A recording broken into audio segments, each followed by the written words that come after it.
Hey, it's John at Tinderbox Arts. In this video, I'm going to discuss some of the tricks I use to remove stuck oil filters. Now, I struggled with filming this a little bit because I couldn't really use an oil filter that was already installed. They're just so hard to film. I mean, this one on my Triumph is way under here. This one on my BMW is stuck under here as well, so it's really hard to get a camera in there to film anything. So I'm just going to show you with a new filter. So let's remind ourselves why these canister style oil filters get stuck in the first place. This is a big one for a truck, this is a small one for a motorcycle, but they work the same way. There's a threaded post on the engine. This area right here threads onto that post. And there's a rubber ring or gasket on the outside, which is supposed to seal the oil filter. Well, what happens is some ape will over-tighten this, and it's not the threads that get tight. The problem is this rubber seal on the outside gets compressed so much that it gets stuck in place, and with age and heat, sometimes it can even get worse. Now, that's important to understand because as we apply force to the outside of this canister, it's this rubber area right here that we really need to loosen.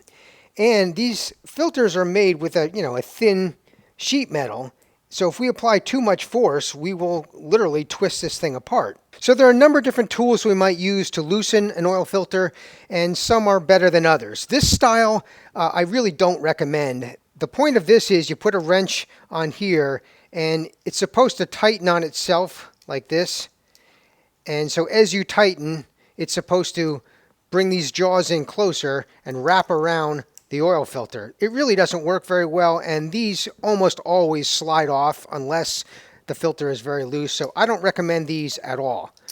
This style is a strap wrench, and they actually work very well. Again, as you pull the handle, it tightens around the filter, and it works very well, but it has a limiting factor, which is access, right? Trying to get this, especially on a motorcycle, trying to get this up into the area where the filter resides and then pull this handle, there really generally isn't room to use one of these. So they work well, and if you have a stuck filter and you can fit this into the area, this will probably get the job done, but it's just really hard to get in there.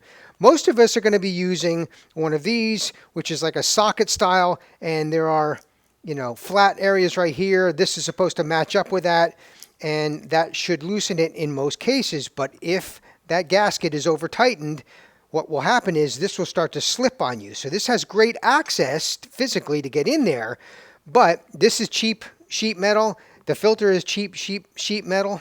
Just say that 3 times fast. And what happens is this will tend to slip on you if the filter is very tight.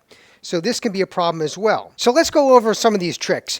One that is often mentioned, which I do not recommend, is to take a screwdriver, right, an old screwdriver, and the point is you're supposed to jam the screwdriver right through the oil filter. Sometimes you take a hammer and just whack it through there, and then that gives you a handle in which to turn the whole filter because this is jammed in there. Well, there's a number of problems with this. One, there's oil in the filter, so as soon as you jam this in, it's going to make a stinking mess.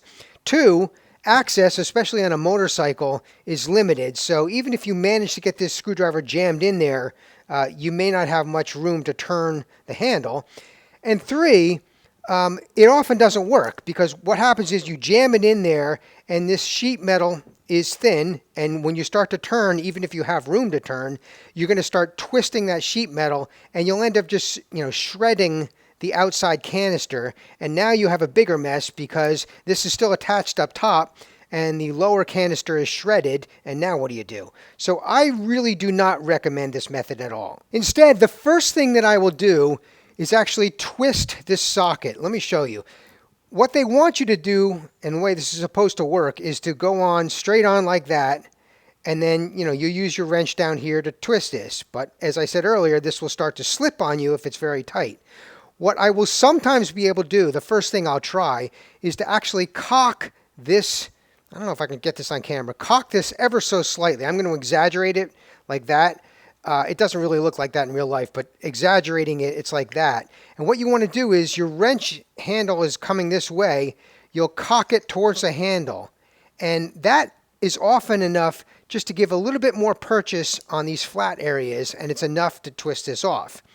The most important thing, no matter what method you're using, is to go very slowly. So if you're trying to, really give this a jerk like that, that's a mistake. You're definitely going to slip. What you want to do is very slowly apply pressure. It might take a minute or two of just very slow pressure, and this will just start to loosen.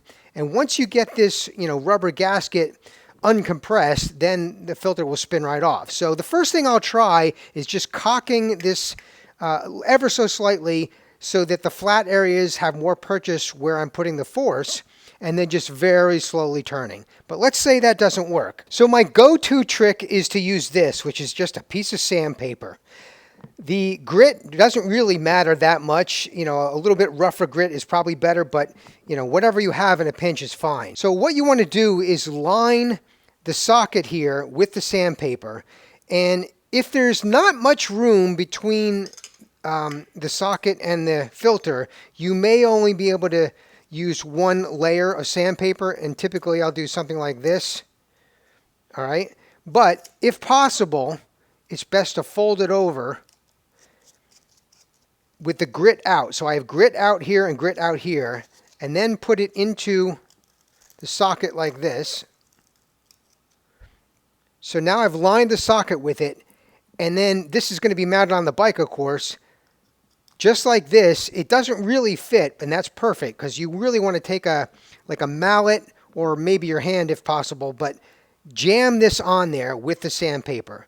The sandpaper fills the gap between the socket and the filter, and the grit of the sandpaper provides excellent adhesion. So even if the filter is oily or greasy or whatever, this sandpaper will provide a tenacious grip. And once you jam this on there, again, very slowly untwist it with a wrench. So take a good minute to untwist it. This will also work with a strap wrench if you need it. And even if you're using this kind here, which I don't like too much, sandpaper will sometimes work on that as well. So that is my go-to trick. The sandpaper works, most of the time. There's one more trick I've never really had to use, but I'm aware of it, and that's the hose clamp.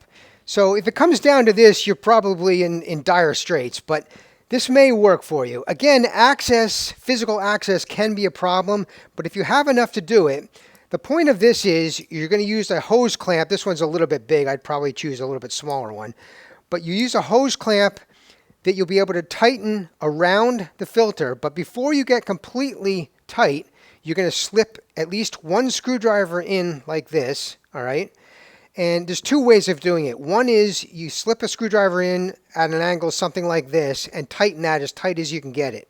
Now you have a handle and you can loosen that. The other way of doing this is to slip a second screwdriver in there so that you have two screwdrivers. With this tightened up, now you have two handles there you can either use your hands on or slip yet a third screwdriver in and twist it off that way. And the other good thing about this is the hose clamp tightens around the canister, so the force is applied to the whole outside of the canister. So if you get in a situation where an oil filter is just stuck, my number one tip is unscrew very, very slowly with as much force as you can muster without it slipping. Once it starts to slip, sandpaper is my go-to trick, and really, I can't remember a time this has ever let me down.